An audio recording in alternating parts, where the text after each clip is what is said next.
Hello, good morning India. कैसे हैं आप सब लोग। मैं मितेश कुमार झा आज की एक नए वीडियो के साथ हाजिर हूं आप सबके लिए। तो आज का जो वीडियो है कोई स्पेसिफिक क्लास के लिए नहीं है। क्लास 8th के लिए भी ये रेलिवेंट है, क्लास 9th के लिए भी है, क्लास 10th के लिए भी है और आगे भी है।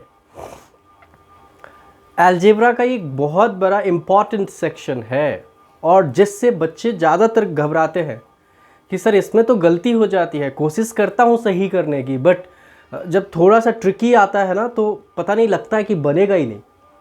मैं बात कर रहा हूँ फैक्टराइजेशन की, जिसका दूसरा नाम middle term splitting. Quadratic equation, polynomial, हर जगह क्लास 9-10 में देखा होगा, हर जगह इसका यूज़ है ना। क्लास 8th में तो एक सेक्शन ही है फैक्टराइजेशन, तो वहाँ पे तो इम्पोर्टेंस है ही इसका। तो मतलब कह सकते हैं कि ये वीडियो बहुत सारे बच्चों के लिए इम्पॉर्टेंट होने वाला है। तो चलिए आज ये सारी परेशानी को ख़त्म करते हैं। बट कैसे? अब देखिए क्वेश्चन कैसे पूछा जाता है और करना क्या है इसमें। मिडिल टर्म स्प्लिटिंग होती क्या है या फिर फैक्टराइजेशन क्या होती है, पहले तो उसकी बात कर लेते हैं। तो जब हम मिडिल टर्म स्प्लिटिंग की बात करते हैं, नाम से कुछ पता चल रहा है मिडिल टर्म स्प्लिटिंग मतलब यहाँ पे आप देखोगे कि ये जो अलजेब्रिक एक्सप्रेशन है इसमें 3 टर्म्स हैं। You can see that we have 3 terms. इन 3 टर्म्स में से जो बीच का टर्म है, अब देखिए इंटरेस्टिंग बात क्या है कि कभी कभी क्वेश्चन में क्या करता है कि आपको सफल कर देगा। मतलब कांस्टेंट को बीच में रख दिया, वेरिएबल वाले को लास्ट में रख दिया, ऐसा भी कर सकता है। तो प्लीज़ आपसे रिक्वेस्ट होगा उस टाइम पे कि आपको एक्सप्रेशन को हमेशा डिक्रीजिंग ऑर्डर जो होती है एक्सपोनेंट की जो पावर है वो डिक्रीजिंग ऑर्डर में लिखना है आपको, है ना। सही तरीका वही होता है, मतलब हाईएस्ट पावर देन उससे लेस और फिर लास्ट में कांस्टेंट टर्म होना चाहिए। तो यदि कभी भी ऐसा लिखा हो कि आपका कांस्टेंट पहले दे दिया, वेरिएबल को बाद में दे दिया, तो प्लीज़ उसको अरेंज करना है, नहीं तो मिडिल टर्म की कहानी ही गलत हो जाएगी, है ना। तो मैंने कहा मिडिल टर्म जो है आपका बीच वाला टर्म, उसको क्या करना है, ब्रेक करना है। स्प्लिटिंग का मतलब तोड़ना है, स्प्लिट करना है, 2 भागों में बांटना है, राइट। उसके बाद क्या करना होता है, इसके देखिए रूल्स हैं। यदि आपको रूल्स ठीक ढंग से पता है, बहुत को रूल्स पता होता है लेकिन फिर भी इंप्लीमेंट नहीं कर पाते, तो पहले तो रूल तो समझ ले। रूल कहता है कि आपको पहले मिडिल टर्म को स्प्लिट करनी है। Split the middle term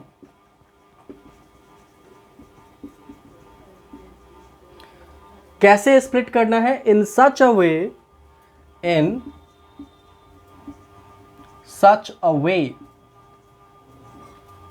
that if we add or subtract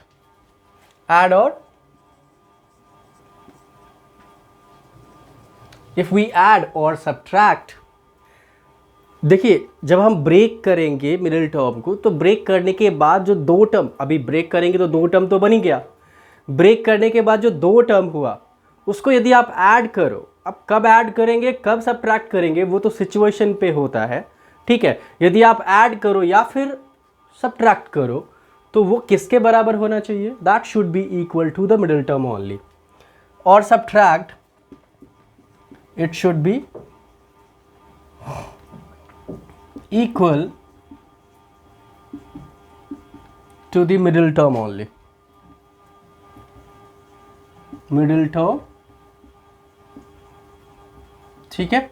ये बात तो पता है आपको। अब इसके कहानी, इसका दूसरा, ये तो पहला सेक्शन हुआ। अब यदि उसी 2 टर्म को जिसको आपने ब्रेक करने के बाद बनाया है, उन दोनों टर्म को यदि मल्टीप्लाई करें, प्रोडक्ट करें, तो वो फिर इक्वल किसके होना चाहिए, that should be equal to the product of first and third term. समझ पा रहे? And if we multiply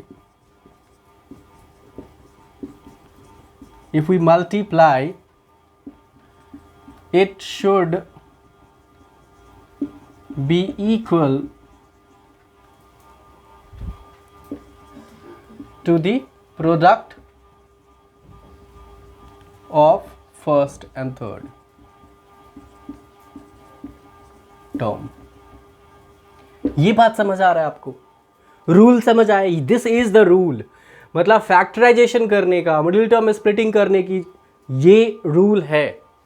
but इस रूल को इम्प्लीमेंट कैसे करें? बच्चे कहते हैं कि सर दिमाग में वो दो टर्म तो निकल के नहीं आता, कैसे समझे कि यही दो टर्म लेनी है जो ऐड सब्ट्रैक्ट करने पे ये आ जाए? क्योंकि कभी कभी कॉम्प्लिकेटेड नंबर भी दे दिया जाता है, इजी वाला हो तो समझ आ जाता है। और सिर्फ नंबर मैच करने की कहानी नहीं है यहाँ पे आपको साइन भी देखना होता है। अलजेब्रा में यदि आपने साइन गलती कर दी ना तो कहानी खत्म हो जाता है वहाँ पे, ठीक है? तो नंबर के साथ साथ आपको साइन का भी ध्यान रखना है। ये जो माइनस दोनों जगह है तो ये भी मैच करना चाहिए। कहीं यदि प्लस माइनस हो तो वो भी मैच करना चाहिए। यदि नहीं मैच हुआ मतलब गलत कर दिया आपने, ठीक है?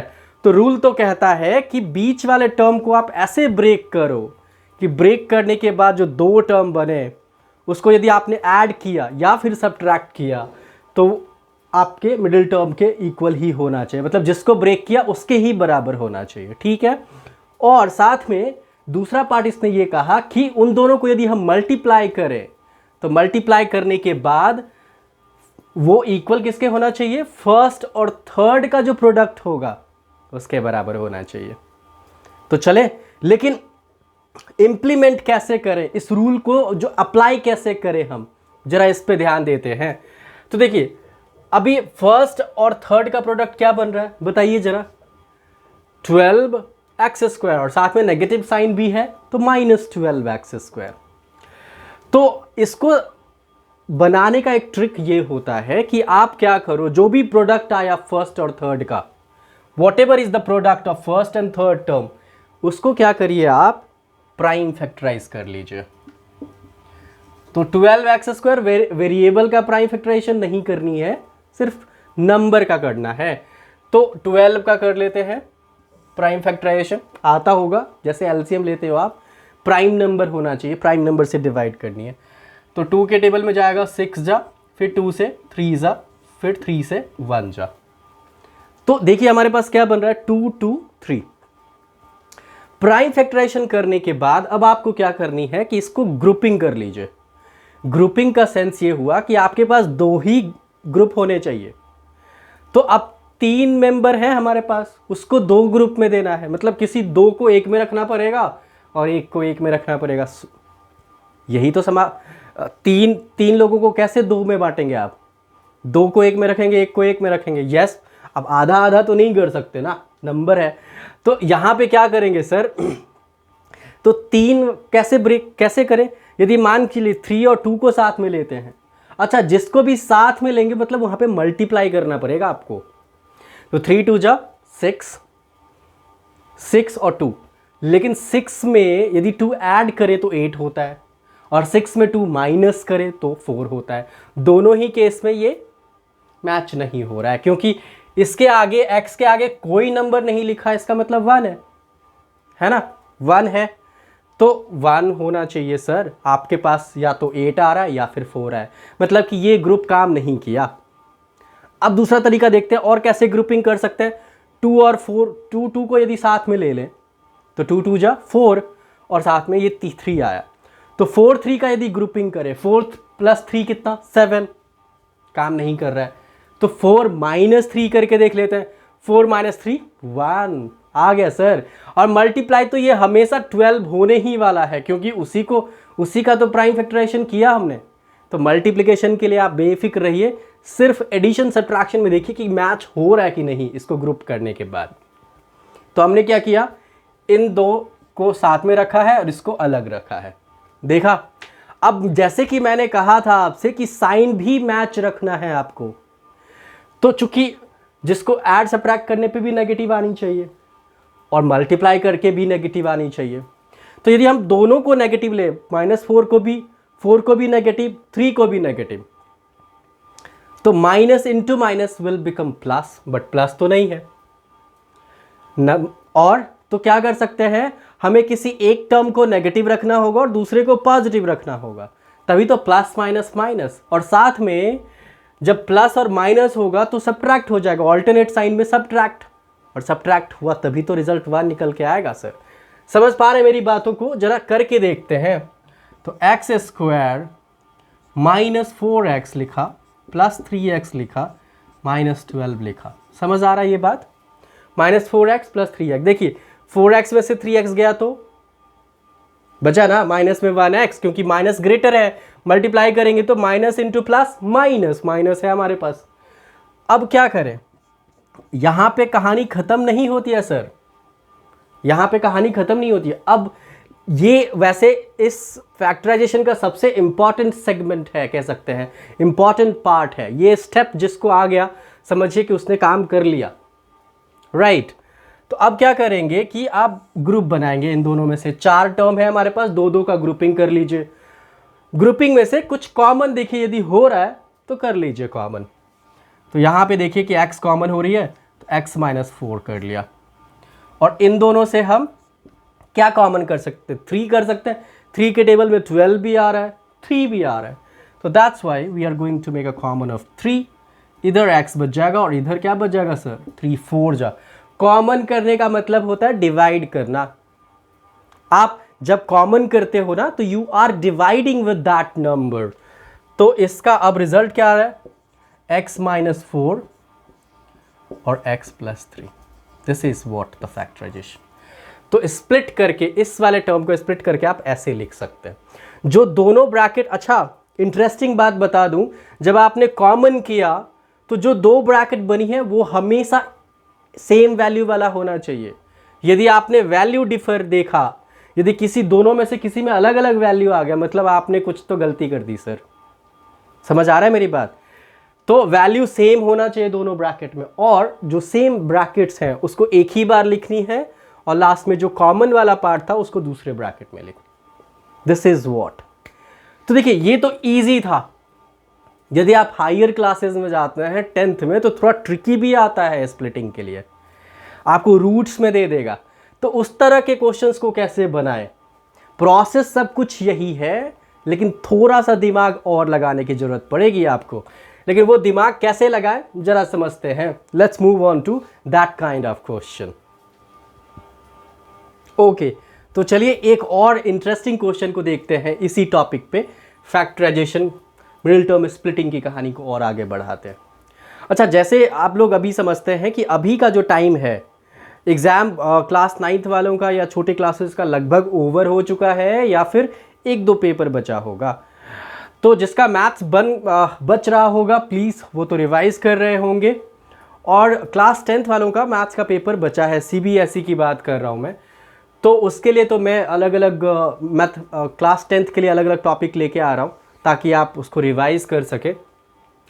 अभी जब तक ये नया सेशन शुरू होता है तब तक मैथमेटिक्स का मैं ऐसे ऐसे छोटे छोटे टर्म्स लेके आऊँगा, प्रोसेस लेके आऊँगा, जिससे आपको रिवीजन में थोड़ी सी हेल्प होगी। जिनको नहीं पता होगा वो समझ भी लेंगे, राइट। बाकी चैप्टर वाइज जो हमारा प्रोसेस है वो कंटिन्यू रहेगा, मेरे साथ बने रहेंगे आप लोग, तो बहुत कुछ सीखने को मिलेगा, राइट। तो चलिए समझते हैं। ये इस तरह का क्वेश्चन क्लास 10th में देखने को मिलता है, x square plus 2√2x minus 6। जैसे कि वैसे RD शर्मा क्लास 8th में भी जो है इस तरह के क्वेश्चंस को लेके आता है। तो आप 8th वाले भी समझ सकते हैं, 9th वाला भी समझ सकता है, 10th वाला भी, आगे क्लास 11 12th में अलजेब्रा है वहाँ पे भी काम आ रहा है। समझते हैं यहाँ पे फैक्टराइजेशन कैसे करेंगे, आप स्प्लिटिंग कैसे करेंगे, राइट। तो देखिए x square plus 2√2x minus 6 normal number होता है तो कहानी पिछले क्वेश्चन की तरह ही था, लेकिन इस तरह का क्वेश्चन आ जाए तो कैसे ब्रेक करेंगे। तो देखिएगा, सोचिए, रूल तो वही है कि कैसे इसको ब्रेक करें मिडिल टर्म को, कि जो 2 टर्म बने उसको यदि ऐड या सब्ट्रैक्ट करें तो उसी के इक्वल हो जाए, और मल्टीप्लाई करें तो फर्स्ट थर्ड के इक्वल हो रहा है। मल्टीप्लिकेशन में तो -6 लाना है, -6x स्क्वायर। तो 2√2x का क्या सोचेंगे आप? आपको एक चीज पता है कि जब आप रूट वाले नंबर को रूट वाले नंबर से मल्टीप्लाई करते हैं, सेम को सेम, जैसे √2 × √2, it gives 2 because root root cancel हो जाता है। सिमिलरली √3 को √3 से तो 3 आ जाता है। तो 6 लाने के लिए हम क्या कर सकते हैं सोचिए, मतलब कि √2 आपको फिक्स रखना पड़ेगा, तभी तो नंबर में कन्वर्ट कर पाएंगे आप। सिर्फ आगे वाले नंबर को 2 को जो है चेंज कर सकते हैं आप, सोचिए जरा। तो हम क्या कर सकते हैं, हम ये कर सकते हैं, 6 लाना है ना हमें, यदि हम 3√2 ले लेते हैं, 3√2 को यदि √2 से मल्टीप्लाई कर दें तो ध्यान दीजिएगा √2 इंटू √2 बिकम्स 2 एंड 3 2 जा 6, राइट। तो I think this is the way to just go through. तो यहां पहुंचे कैसे, ये आपको जो है एक दो बार प्रैक्टिस करनी पड़ेगी। इस तरह के क्वेश्चंस को आप बनाइए, तब जाकर के समझ आएगा कि कौन सा टर्म लें। क्योंकि फैक्टराइज करने पे, वैसे 6 का फैक्टराइज करने पे 3 2 आता है, तो वहाँ से भी थोड़ा आइडिया ले सकते हैं, लेकिन उसमें भी बच्चे अटक जाते हैं। तो दिस इज आई थिंक कि you need to solve more number of times, तब जाके हो जाएगा। तो 3√2 x और माइनस में √2x। अब देखिए ये प्लस और ये माइनस का भी खेल समझ लीजिए आप। हमने प्लस बड़े वाले नंबर को रखा है क्योंकि आपको पता है ग्रेटर नंबर का जो साइन होता है सब्ट्रैक्ट करने पे वही साइन बचता है, राइट। हमें लाना भी प्लस में है। 3√2 में से ये 1√2 गया, तभी तो 2√2 बना। अब मल्टीप्लाई करने पे plus into minus minus, 3√2 into √2 2 3 2 जा 6 x² -6 इक्वल टू 0। तो ये बात साइन का भी केयर करना है आपको नंबर का भी केयर करना है, दोनों ही मैच होना चाहिए। अब आप ग्रुपिंग कर लेते हैं इन दोनों में से, और इन दोनों में से कॉमन करिए, x कॉमन करें तो यहाँ पे x प्लस 3√2 बच गया। इसमें से एक देखिए x कैसे कॉमन किया हमने, x कॉमन किया तो यहाँ पे 2x है, x² का मतलब 2x, 2 बार x है, तो एक कॉमन एक बचा, एक x यहाँ से गया तो 3√2 बच गया। इन दोनों से क्या कॉमन करें। अब आप कहेंगे सर कुछ तो दिखता नहीं एक जैसा, लेकिन मैं आपको इंटरेस्टिंगली बता दूं 6 के अंदर में √2 भी है। बताओ आप 6 को 3√2, एक मिनट, ऐसे 3√2 इंटू √2 भी तो लिख सकते हैं आप, यस और नॉट। तो क्या √2 कॉमन कर सकते हैं क्या 6 में से, बिल्कुल कर सकते हैं सर। और माइनस में √2 कॉमन करने की जरूरत होगी क्योंकि आपको ब्रैकेट के अंदर प्लस लाना है। जब आप माइनस साइन कॉमन करते हो तो जो भी ब्रैकेट के अंदर टर्म्स होंगे उसका साइन ऑल्टर हो जाता है, मतलब प्लस वाला नेगेटिव हो जाएगा और नेगेटिव वाला प्लस हो जाएगा, यस। तो यहाँ पे बच गया x प्लस में 3√2। और जैसा कि मैंने कहा था कि दोनों ब्रैकेट एक जैसा होना चाहिए, यदि नहीं है तो सर जी आपने गलती कर दी है। तो हमारे पास रिजल्ट है 3 + 3 नहीं है, x प्लस 3√2 और दूसरा है हमारा x माइनस √2। अच्छा, चूंकि ये इक्वल टू में 0 लगा हुआ है, इसका मतलब कि ये क्वाड्रेटिक इक्वेशन का क्वेश्चन है। इक्वेशन जब आप किसी भी पॉलिनोमियल में इक्वेट कर देते हो 0 को तो वो इक्वेशन बन जाता है। तो इसको आगे भी आप सॉल्व कर सकते हो, x प्लस 3√2 इक्वल टू 0। तो आप आगे लिख सकते हैं, यहाँ पे लाइन खींचने की जरूरत है। तो 3√2 को यदि इधर सफल करें राइट साइड में तो ये माइनस में 3√2 हो जाएगा। और दूसरा है आपके पास x माइनस √2 इक्वल्स टू 0, तो x is equals to √2। 2 value आ रहा है यहाँ पे, ठीक है, समझ पा रहे हैं। देखिए मेरा मकसद जो है आज के वीडियो का कि आपको मिडिल टर्म स्प्लिटिंग जो फैक्टराइजेशन वाली कहानी है वो बिल्कुल समझ में आ जाए। एक दो बार आप देखिए इस वीडियो को, यदि आप रिवाइंड करके रूल समझ लीजिए, कैसे इंप्लीमेंट करना, कैसे प्राइम फैक्टराइजेशन करके ग्रुपिंग करनी है वही समझना है, और तो आप किसी भी लेवल के क्वेश्चंस को बना सकते हैं। प्रैक्टिस करते रहिए और समझते रहिए। ओके, तो आज के वीडियो के लिए बस इतना ही, मिडिल टर्म स्प्लिटिंग। ऐसे ही और भी इंटरेस्टिंग टॉपिक जो हमारे मैथमेटिक्स का पार्ट है उसको मैं लेके आता रहूँगा ताकि आपके मैथमेटिक्स का कॉन्सेप्ट ईजी होता रहे, राइट। कोई डर जो है ना आपको मैथ्स को लेकर के वो बिल्कुल भाग जाए। तो चलिए मिलते हैं एक और नए वीडियो के साथ। ठीक है, thank you so much, bye bye, let's meet you in coming video.